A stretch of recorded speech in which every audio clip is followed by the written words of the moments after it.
Hello students, welcome back in your major physics classes. चलिए आज की हम बात करने वाले हैं एक सैटेलाइट की, जो सैटेलाइट आपको काफ़ी परेशान करती है। आपके क्वेश्चंस इससे बहुत आते हैं।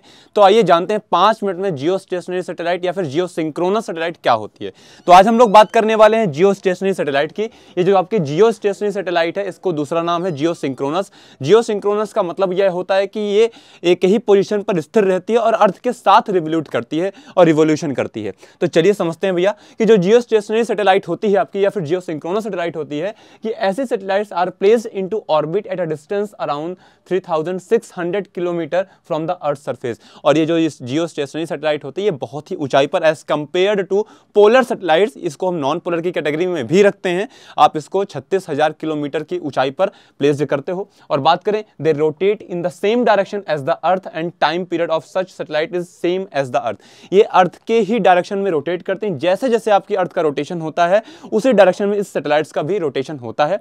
अगर टाइम पीरियड की बात करें तो टाइम पीरियड की अगर हम बात करते हैं, such as satellite is the same as earth. इसका टाइम पीरियड जैसे अर्थ का टाइम पीरियड जो होता है सेम वही सैटेलाइट का भी टाइम पीरियड होता है। अगर हम बात करते हैं जियो स्टेशनरी सैटेलाइट की, आगे चलते हैं। जियो स्टेशनरी सैटेलाइट अर्थ, इसकी जो रेडियस होता है ना, जो इसका ऑर्बिट होती है अर्थ के ऑर्बिट से बड़ी होती है, लेकिन हाँ इसका जो रेडियस होता है या फिर टाइम पीरियड की अगर हम बात करते हैं तो टाइम पीरियड ऐसी सैटेलाइट्स का सेम होता है अर्थ के।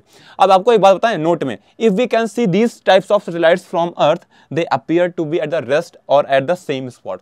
मतलब अगर हम इन्हें अर्थ से देखते हैं, मान लीजिए आप अर्थ पे हो और अर्थ से आप कोई सैटेलाइट जियो स्टेशनरी सैटेलाइट को ऑब्जर्व कर रहे हो, तो वो आपको आपके साथ ही दिखेगी, यानी रेस्ट पे ही रहेगी, क्योंकि अर्थ भी रोटेट कर रही है और उसी डायरेक्शन में सैटेलाइट भी रोटेट कर रही है। जब दोनों एक ही डायरेक्शन में रोटेट कर रहे होते हैं तो जाहिर सी बात है क्या होगा, आपको वो रेस्ट पे दिखेगी, है ना। रिलेटिव यहाँ पे मोशन और रेस्ट में रिलेशन जो आता है, रिलेटिविटी होती है, वो आपने तो पढ़ा ही होगा। और आपको एक बात मजे की बता दूं कि जो सैटेलाइट होती हैं ये लार्ज एरिया कवरेज करती हैं। इसका एडवांटेज ये है। और इसका मतलब क्या होता है, ये फिक्स की जाती हैं एक ही पॉइंट पर, एक ही पॉइंट को ये ऑब्जर्व करती हैं, ये मूव नहीं करती। लेकिन हम जब बात करते हैं पोलर सैटेलाइट्स की तो वो सैटेलाइट्स मूव करती रहती हैं, लगातार घूमती रहती हैं और काफ़ी देशों से होकर जाती हैं। ये किसी एक पोजीशन पर फिक्स हो जाती है और हर देश की अपनी एक जियो सैटेलाइट होती है। इंडिया की भी है, कमेंट करके बताना इंडिया की जियो स्टेशनरी सैटेलाइट का नाम बताना, ठीक है, कमेंट में बताना सभी लोग, ठीक है। आगे अगर बात करें इसके यूजेस क्या होते हैं, तो भैया कम्युनिकेशन में इसका बहुत बड़ा रोल है।